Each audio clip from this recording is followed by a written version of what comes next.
Interview point of வியூவில் எந்த மாதிரி கொஸ்டின்ஸ் இருக்கும்னா இந்த மாதிரி கொஸ்டின்ஸ் இருக்கும். Find all the employees from IT department, get the name of employees, இந்த மாதிரி இருக்கும். ஸோ இது ஒன் பை ஒன்னாக ஸ்ட்ரீம் யூஸ் பண்ணி நம்ம எப்படி பண்ணலாங்கிறத பார்க்கலாம். ஸோ இப்போ இதில் ஃபஸ்ட்டு வந்துட்டு find all employees from the IT department. So இதில் வந்து நீங்கள் கொடுத்துருக்க எம்ப்ளாயிஸை வந்து ஃபஸ்ட்டு நம்ம ஸ்ட்ரீமாக கன்வெர்ட் பண்ணோம். ஸோ நான் வந்துட்டு எம்ப்ளாயீஸ் டாட் ஸ்ட்ரீம் கொடுத்துட்றோம்.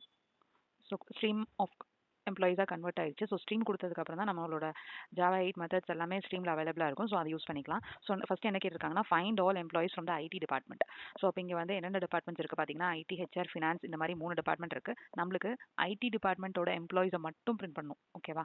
ஸோ அதுக்கு நம்ம கொடுத்துருக்க லிஸ்ட் ஆஃப் வேல்யூஸ்லேருந்து பேஸ்ட் ஆன் சம் கண்டிஷன் நம்ம கொஞ்சம் மட்டும் ஃபில்டர் அவுட் பண்ணோம் அப்படின்னா நம்ம யூஸ் பண்ண வேண்டிய மெத்தட் என்னன்னா ஃபில்டர். ஸோ ஸ்ட்ரீம்க்கு அப்புறம் டாட் ஃபில்டருக்குள்ளே நம்ம என்ன பண்ணுறோம் அப்படின்னா இங்கே வந்து எம்ப்ளாயிஸ் வந்து லிஸ்ட் ஆஃப் எம்ப்ளாயிஸ் இருக்குது. ஸ்ட்ரீமில் வந்து ஸ்ட்ரீம் ஆஃப் எம்ப்ளாயிஸ் எம்ப்ளாயி ஆப்ஜெக்டாக எனக்கு வரும். ஸோ இந்த எம்ப்ளாயி ஆப்ஜெக்ட்டில் நம்ம எதை மட்டும் ஃபில்டர் பண்ணுறோம் அப்படின்னா டிபார்ட்மெண்ட் மட்டும் ஐடியாக இருக்கணும். அப்போ எனக்கு ஒவ்வொரு எம்ப்ளாயி ஆப்ஜெக்ட்டுக்கும் நான் வந்து லேம்டா எக்ஸ்பிரஷன் எழுதுறேன் இ டாட் கெட். ஸோ ஈங்கிறது ஒன்றும் இல்லை, எம்ப்ளாயி ஆப்ஜெக்ட்ஸ் வர்ற ஸ்ட்ரீம் ஆஃப் எம்ப்ளாயிஸ் ஒன்றுக்கும் e dot get.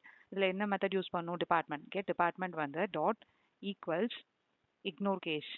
So ignore கேஸோ இல்லை ஈக்குவல்ஸோ இது வேணுமோ யூஸ் பண்ணிக்கலாம். நான் ஐடியாக இருந்துச்சு அப்படின்னா அதை மட்டும் ஃபில்டர் பண்ணுறோம். ஸோ இப்போ என்ன ஆகும்? வர எம்ப்ளாயி ஆப்ஜெக்ட்ஸில் எல்லாமே இருக்கும். இப்போ இங்கே ஐடி மட்டும் எனக்கு ஃபில்டர் ஆயிரும். ஸோ அதுக்கப்புறம் நம்ம என்ன பண்ணுறோம்? Dot for each just print பண்ணுறோம்.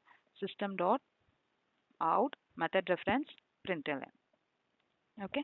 ஸோ இப்போ கொடுத்துட்டு இதை கமெண்ட் பண்ணிவிட்டு இதை சேவ் பண்ணிவிட்டு நம்ம ரன் பண்ணலாம். ஸோ தட் எனக்கு ஃபில்டர் ஆகுதான்னு செக் பண்ணுறது. ஃபில்டர் ஆயிருக்கா? ஐடி டிபார்ட்மெண்ட்டோட மட்டும் எனக்கு வந்து பிரிண்ட்